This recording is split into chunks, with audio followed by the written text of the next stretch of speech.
I'm Twinkle. Hi, I'm Shruti. Hi, I'm Genevieve, and we're all working as data scientists at CrowdPath. So today we're going to talk about something really interesting. We're going to talk about the evolution of AI. So we're going to structure our talk in three parts. The first part, we are going to discuss the emergence of AI. In the second part, we are going to talk about the technological advances that AI has made today. And in the third part, we're going to talk about what is the future of AI and what do we see it holding in the near future. Twinkle, can you explain to our audience how AI started? Yeah, of course. Artificial intelligence has become very popular in the recent years. It reminds us of super robots who are more knowledgeable than any human. But what exactly does AI mean? And how promising is this resurgence of AI that has evolved recently? AI actually is the simulation of human intelligent processes by machines, especially computer systems. Now, the implementation of AI actually started really early in the 1950s. The renowned computer scientist Alan Turing explored the mathematical possibility of artificial intelligence. Turing suggested that humans use available information as well as reason to solve problems and make decisions and question why can't machines do the same thing. He published a paper in 1950 in which he discussed how to build intelligent machines and how to test their intelligence. This test is called the Turing test, which determines whether a machine can demonstrate human intelligence.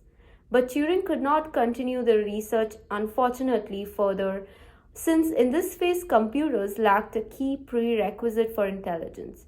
They couldn't store, but only execute the commands, which means computers could be told what to do but couldn't remember what they did.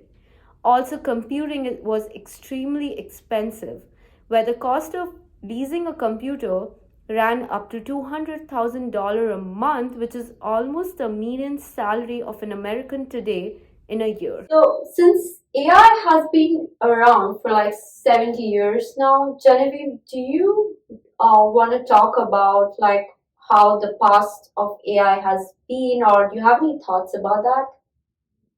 Yeah, so 5 years later, the Logic Theorist program was created. It was designed to simulate the problem solving skills of a human being and was funded by the Research and Development Corporation. It was presented at the DSR-PAI conference where the term artificial intelligence was coined. This event catalyzed the next 20 years of AI research. From 1957 to 1974, AI flourished. These years are considered golden years for AI. Machine learning algorithms improved during these times, and people got better at knowing which algorithms to apply to their problems. During this phase, the optimism was high and the expectations from AI were even higher. Many agencies funded AI research at several institutions. It was particularly interesting that a machine could transcribe and translate spoken language with high throughput data processing. However, while the basic proof of principle was there was still a long way to go before the end goals of natural language processing, abstract thinking, and self-recognition could be achieved. The computational systems then lacked the power to do anything substantial. Computers simply couldn't store enough information or process it fast enough. This eventually led to a decline of funding and contributions in the field of AI from 1974 to the 1980s, deemed AI winter. So interesting. So, Shruti, do you have any ideas and any thoughts about to add on to what Genevieve said? Yeah, definitely. Later in the 1980s, AI was reignited by two sources, an expansion of the algorithmic toolkit and boost of funds. The deep learning techniques were popularized during this period. Expert systems were able to mimic the decision making process of a human expert. The program would ask an expert in a field how to respond in a given situation. And once this was learned for virtually every situation, non experts could advise from that program. Expert systems were widely used in industries during that period, and hence there was a lot of investments happening to improve the artificial intelligence. Unfortunately, again, most of the ambitious goals were not met and led to another AI winter from 1987 to 1993.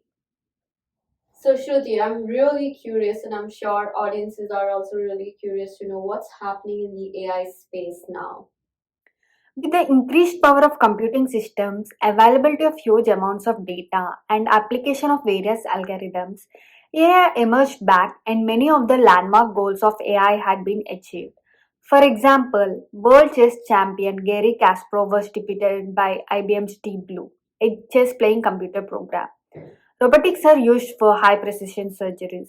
Leaders like Google use deep learning algorithms to generate predictive models and algorithm marketplaces driving a new level of access to AI toolkits. However, the drawback of today's robust algorithm is that they are black box. It is difficult to interpret how the model is making the decisions.